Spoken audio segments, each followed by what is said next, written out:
Assalamualaikum warahmatullahi wabarakatuh. Waalaikumsalam warahmatullahi wabarakatuh. Jumpa lagi di channel Sapara Kanca. Kali ini kita akan menjawab pertanyaan dari para kanca yang menanyakan tentang apa saja dimensi gaib ataupun dunia sebelah, jenis-jenisnya apa saja, dan perbedaan energi seperti apa yang dimiliki dari jenis-jenis makhluk astral tersebut. Nah, itu akan dijawab langsung oleh Kang Rizwan. Kang Rizwan, bagaimana? Assalamualaikum warahmatullahi wabarakatuh. Waalaikumsalam warahmatullahi wabarakatuh. Ya, langsung aja untuk penjelasan dari jenis-jenis makhluk-makhluk dari dimensi gaib itu emang berbeda gitu. Ada tingkatannya, ada jenis-jenis energinya pula. Ya, seperti di kalangan ilmu hikmah atau para praktisi supranatural, ada yang banyak dinamakan seperti siluman atau hodam, jin. Jadi seperti banyak jenis-jenis jin juga yang bisa memproyeksikan hologramnya menjadi ya genderuwo, buto ijo, atau kalong wewe, banyak sekali. Namun kalau kita sebagai tim yang khusus mendeteksi residua energi, jadi kita menganggap bahwa semua itu adalah bangsa jin yang bisa menyerupai apapun, bisa menyerupai orang juga gitu, dengan tingkatan-tingkatan ilmu tertentu dari yang mereka kuasai. Seperti misalnya korin atau arwah, apa perbedaannya? Jadi kalau arwah itu beda dengan korin, dan jenis getarannya pun juga berbeda.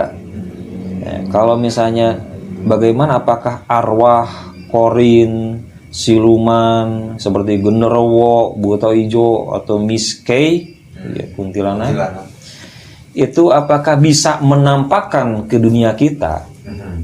Itu jawaban dari kami nonsen, tidak mungkin. Sebab dari sejak zaman Kanjeng Rasul juga, waktu Nabi Muhammad SAW sedang sholat diganggu oleh jin Ifrit, itu waktu Nabi Muhammad ingat dari pesan dari Nabi Sulaiman bahwa tidak ada lagi yang akan bisa menyamai kerajaanku. Ya, dari situ makanya kan jin Ifrit itu diikat. Jadi pas acara kalau ibadah haji itu tawaf itu suka melempar. Itu jadi simbolik. Jadi tidak ada yang namanya dari bangsa dimensi-dimensi halus menampakkan ke dunia kita. Jadi apakah itu trik? Ya walau alam gitu ya. Itu tanyakan aja pada praktisi mereka. Jadi kalau misalnya kita bisa melihat bahwa itu ada penampakan, nah yang bisa melihat itu apakah memang makhluk astral tersebut masuk ke dunia kita atau kita yang masuk melihat ke dunia mereka? Itu pertanyaannya. Jadi kalau misalnya seperti di hukum fisika, seperti peluru atau batu, sebuah batu kita lempar dengan kita ketepel, cepat mana? Pasti ketepel. Karena semakin cepat batu itu dilemparkan, akan semakin tidak terlihat, dan semakin kuat benturannya pun juga. Seperti Kang Supri dilempar sama batu, diketepel, sakit mana? Ketepel. Oh belum, ya nanti sama Kang Rijal. Nah seperti itu juga, peluru dilempar, diketepel dengan ditembakkan dengan senjata. Jadi semakin cepat energinya itu akan semakin kuat. Semakin tidak terlihat benda materi itu semakin kecepatannya, apalagi menyamai dengan kecepatan cahaya, itu semakin kuat. Jadi kalau kita melihat melemparnya lemah, terlihat dengan mata kita, ya pasti bisa ditangkap dan tidak akan terasa sakit. Jadi kalau misalnya dari dimensi makhluk astral ingin menampakkan pada dunia kita, ya pasti otomatis secara logika dia menurunkan power, kekuatan. Apa mereka nggak takut kalau ditangkap sama manusia biasa yang nggak punya ilmu? Pasti bisa, karena mereka nggak punya kekuatan. Contohnya kayak mungkin ikan yang keluar dari alamnya, misalkan ikan dunianya kan di air, ini keluar ke daratan, jadi dia langsung lemah gitu ya. Ya jadi kan beda alam ya. Nah itu juga sama. Jadi kalau misalnya kita melihat dari segi ilmu fisika, jadi kata saya juga tidak mungkin. Kalau dilihat lagi, kita belajar agama, sering dulu diajarkan oleh para guru agama kita, bahwa iblis juga iri hati. Jadi istilahnya syirik pada manusia, yang menjadikan khalifah di muka bumi. Iblis kan sakti, rajanya para malaikat, Idza Jilakmatullah itu. Tapi kalau mereka ingin menguasai, kalau memiliki ilmu di tingkatan yang tinggi bisa langsung mendohirkan ke alam kita, ini dunia udah dikudeta dari zaman dulu, udah dikuasai sama bangsa jin, karena mereka ingin jadi khalifah di sini di muka bumi. Jadi kalau misalnya ada cerita mitos dari dulu, mana ada yang bisa menampakkan di dunia manusia gitu. Pasti mereka menurunkan power. Jadi kalau kayak cerita-cerita zaman dulu, seperti ada cerita para dewa dewi di kahyangan yang mereinkarnasi menitis jadi manusia, itu powernya jadi seperti manusia biasa lagi. Jadi lemah, tidak memiliki kekuatan para dewa lagi.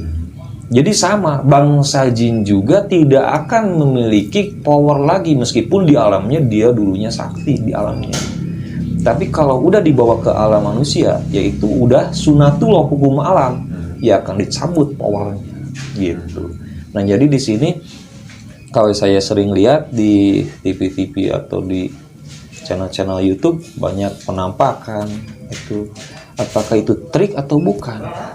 Itu wah sangat takjub bagi saya, bisa langsung eksistensi. Kecuali misalnya dengan fokus kamera dengan resolusi yang sangat tinggi, bisa aja dia kamera tersebut menangkap dari orbs atau ektoplasma atau vortex. Jadi permainan lensa. Jadi permainan yang bisa menangkap kecepatan dan kerapatan cahaya. Jadi bukan dengan mata kita, tapi bisa aja dengan lensa. Jadi bukan langsung menunjukkan eksistensi makhluk tersebut ke dunia kita gitu. Jadi itu bisa aja dari lensa resolusinya yang sangat tinggi gitu. Jadi kita harus tambah yakin bahwa dimensi-dimensi mereka tidak akan ikut campur ke dunia kita karena sudah beda alam gitu. Ya. Jadi ada batasan-batasan tertentu. Jadi nggak semudah itu makhluk-makhluk, meskipun dia itu bangsa jin, korin, hodam, bisa langsung interaksi di dunia fisik seperti kita. Nah itu aja. Jadi ya kalau ini mah belum pernah ketemu mah gitu ya Kang. Cuman kalau misalkan nih kita gitu kan ketemu sampai ke kita ngelihat secara langsung, kan yang pernah Kang jelasin itu bisa aja itu kita sebut halusinasi ataupun kita terlalu parno atau gimana ya, terlalu parno, jadi itu bisa menampakkan meskipun itu bukan makhluk astral gitu. Nah misalkan satu saat saya ketemu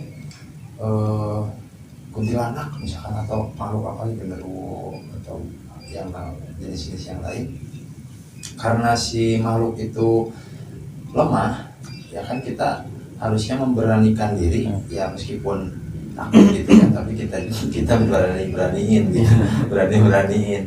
Soalnya mending naik di dong kita kurang gitu kan.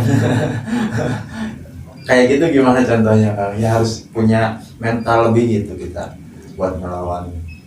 Nah kalau misalnya kita melihat, kita harus introspeksi dulu. melihat emang betul dengan intuisi atau dengan halusinasi. Seperti dari proses-proses manusia juga ingin membuka mata ketiga tidak bisa langsung betul akurasi dari visualnya. Semua ada proses karena mata ketiga diolahnya di kelenjar pituitari atau di sini di tengah alis. Nah, itu prosesnya yang pertama adalah delusi. Jadi delusi itu penglihatan yang orang lain tidak bisa melihat, tapi targetnya, objeknya kabur, nggak sesuai harapan kita. Jadi kita melihat seperti pohon, langsung pohon itu pengen ketawa dengan kita.